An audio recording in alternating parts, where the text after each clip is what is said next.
So, today, we're going to talk about something pretty intense, a Korean Zen practice called Ganhwa Seon.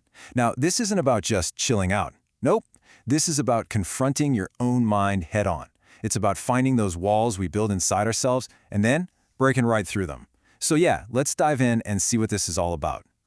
You know that feeling like you're trapped by your own thoughts? It's like your mind is just a room with no doors, and you've got this endless loop of anxiety, old memories, worries, just playing over and over and over. It can feel so isolating, right? Like you're stuck behind this invisible wall that nobody else can even see. And listen to this quote from someone who's been there. I used to ask, why am I so miserable?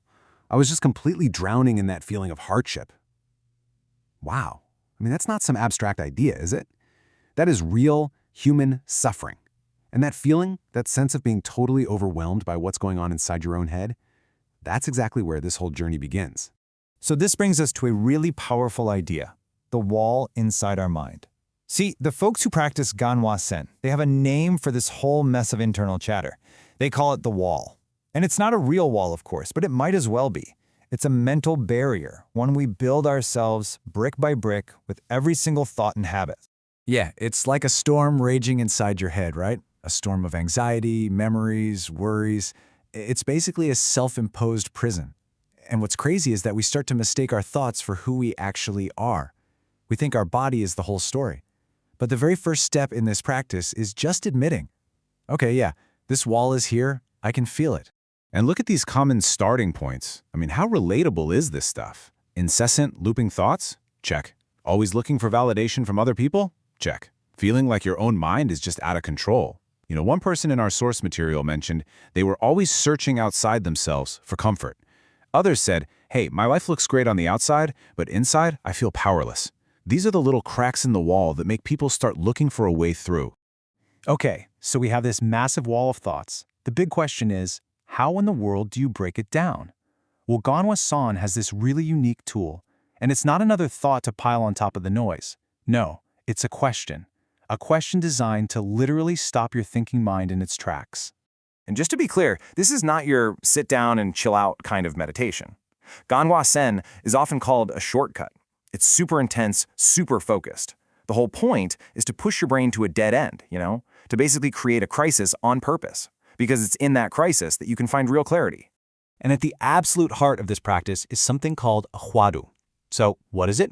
It's basically a critical, often paradoxical question that a master gives you. And here's the kicker. Your logical brain cannot answer it. It's not a riddle you're supposed to solve.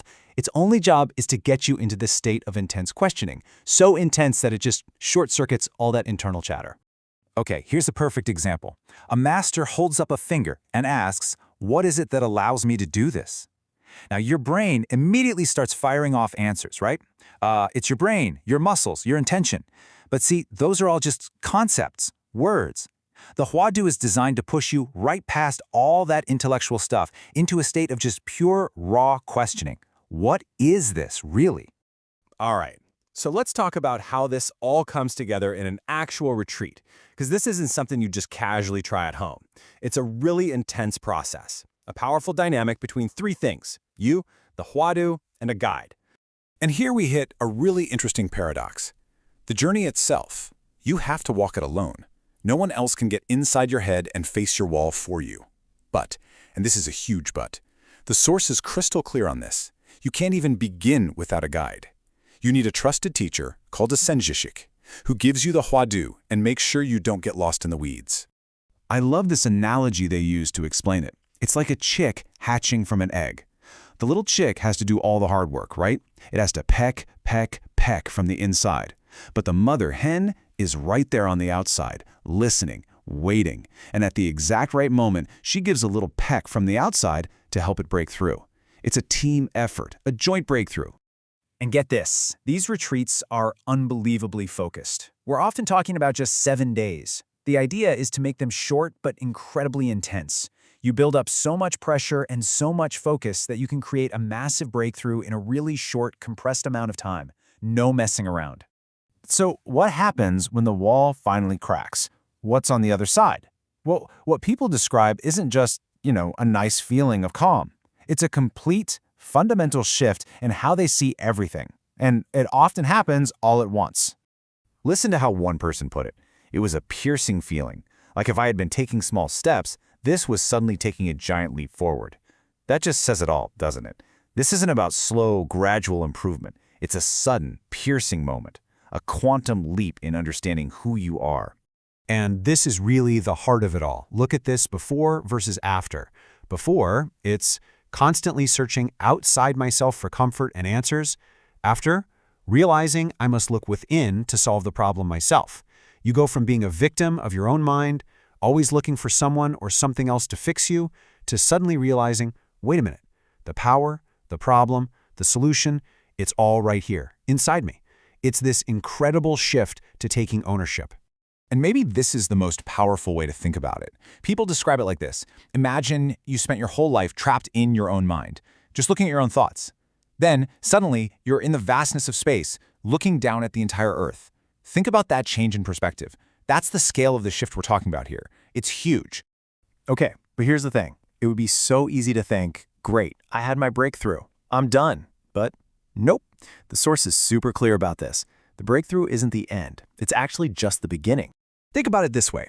The intensive retreat, that's what cracks the wall, which is amazing, a huge achievement. But what's left?